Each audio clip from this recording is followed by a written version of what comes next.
Marshall. Thurgood Marshall, Chadwick Boseman, is in a courtroom defending a man who has been accused of a crime. Flash to another courtroom in Bridgeport, Connecticut where attorney Sam Friedman, Josh Gad, is winning an insurance case against an elderly woman who is in a wheelchair. After getting the winning verdict, Friedman is praised by a supervisor who says he didn't think there was any way they would win the case. Marshall is next seen walking into the office of the NAACP. He walks into his boss's office who tells him he needs to go to Greenwich, Connecticut to speak with a black man who's been charged with raping, battering, and throwing a wealthy white woman off a bridge before fleeing. Marshall walks into the prison to meet with Joseph Spell, who has been accused of the crimes. Marshall interrogates him very strongly and tells him he only defends people who are innocent. Spell tells him repeatedly that he did not rape or injure the woman. The next scene, Marshall is at the house of some people he seems to know, possibly through the NAACP, and they recommend a lawyer named Sam Friedman to help get Marshall a referral by the court to be approved as an out-of-state attorney. This same friend next goes to the YMCA, where Sam Friedman is swimming. When Sam gets to the end of the pool, the man tells him he just needs a referral, and that is it. Sam says no, but the man eventually convinces him to agree to help Marshall get approved by the judge. The first court scenes, we find out that the prosecutor is a young attorney who is being groomed to be a potential senator someday. His father is also close friends with the judge, James Cromwell. It's obvious in the early actions that the judge is fond of the prosecutor. The judge calls on Sam Friedman as to why he should approve Thurgood Marshall as an attorney in this case, and Sam says that Marshall has argued in front of the Supreme Court and believed Mr. Spell deserves the best representation. The judge is angry and approves Marshall as an attorney, but forbids him to speak in the trial. Marshall stands up upset, and Friedman is upset because now it is clear he will have to participate in the trial and not just be a reference.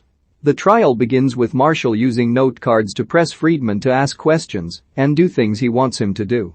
The prosecutor's story is that Eleanor Stubring, Kate Hudson, was in her room when Joseph Spell, who was an employee of Mr. and Mrs. Stubring at their house, came into the room with a knife. He put the knife to her throat and proceeded to rape her 2 separate times. He then gagged her with a piece of cloth from her yellow dress and drove her out to a small bridge. They were pulled over by a police officer, but according to Mrs. Stubring's testimony, she was too scared to yell at the cop out of fear that Joseph Spell would kill her. So she stayed quiet, and when the cop left, Joseph took her out of the car, threw her over the edge of the bridge into a lake, and then threw rocks at her. She was able to make it out of the lake and run up to the road and flag down someone to help her after Joseph had fled the scene. The media attention is substantial, and after each day in court, Marshall boldly speaks that Spell is innocent and tries to rile up the local media, much to the chagrin of Sam Friedman, who repeatedly tells him, "I have to live in this city after this trial, stop making it hard for me." After a day in court, Marshall is at a local bar having a drink when a white woman approaches him and begins to talk with him. As they're talking, 2 very large white men come up and surround him, looking intent on picking a fight with him. At the same time, Sam Friedman is coming out of the YMCA for his swim when he's surrounded by 3 separate men. They call him a slur for Jewish people and proceed to beat and kick him to the ground. His brother Irving drives up and scares the men away, and he helps Sam get to his feet in the car. Flash back to the bar, and Marshall begins to be attacked by the 2 men. But the bartender brandishes a gun and tells them this is Mr. Thurgood Marshall. He's an attorney, and you need to show him the respect he deserves. They proceed to leave the bar. The woman comes to Thurgood and says men are just men. And women are just women, placing her hand on his hand. Sam walks into his house, where his wife is upset and looks like she wants to yell at him. But once she sees him, she starts crying cause she knows he's hurt. She proceeds to tell him that some of her family were killed over in Germany by the Nazis. They embrace and start to cry when a knock comes at the door. Sam picks up a knife and asks who is it, and it's Marshall. Marshall tells Sam that he realizes that Joseph never raped Mrs. Stubring, but rather they were lovers. The men are men and women are women line is what made him realize it. They go to the prison to talk with Joseph Spell and press him on his story. He at first denies what they're saying, but after being pressed finally admits that they had consensual sex. Then she heard a noise after they had made love and got worried her husband might have come back to town. The next day Joseph Spell is on the stand and they start to replay the entire night according to how he says it played out. He says they made love twice and that she told him that her husband beats her.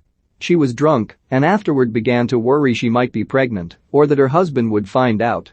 They ran off in the car, and when the cop pulled them over, she stayed quiet in the backseat out of fear the cop would see them out together. She then started to worry about being pregnant and getting caught, and she yelled at Joseph that she'd tell people he raped her. So she gets out of the car and gets on the ledge of the bridge and jumps off. At some point, she realized this would be her alibi, and after she jumped, Joseph got scared and drove away. Joseph says on the stand that he lied because the truth would get him killed. You know what they do to a man like me in the South for sleeping with a woman like her? The all-white jury goes into deliberation, and while they're deliberating, Marshall's boss with the NAACP calls him away to another case, this time in Mississippi. Marshall stops by to see his wife first. Earlier in the movie, it was intimated that she lost a pregnancy and Marshall says he only has a little time for her before going down to Mississippi for this next case. While waiting on the jury decision, the prosecutor offers Sam a deal for Joseph of just 4 years in prison. Sam tells Joseph about the deal, and they decide not to take it. The jury comes back with a not guilty decision to Mr. Spell, and he looks at Mrs. Stubring as she exits the courtroom. Her look doesn't give away if she was lying or not, but Joseph looks at her like he does feel sorry for her, even though she accused him falsely of this. Sam gets a call from Marshall, who is now on his way to Mississippi, and tells him about the not guilty verdict. Marshall celebrates by taking a drink of water out of the whites-only fountain. We next see him meeting with people in Mississippi who tell him they need his help down there. The movie then proceeds to talk about all the great things Thurgood Marshall went on to do, including litigate Brown versus the Board of Education and become a Supreme Court justice.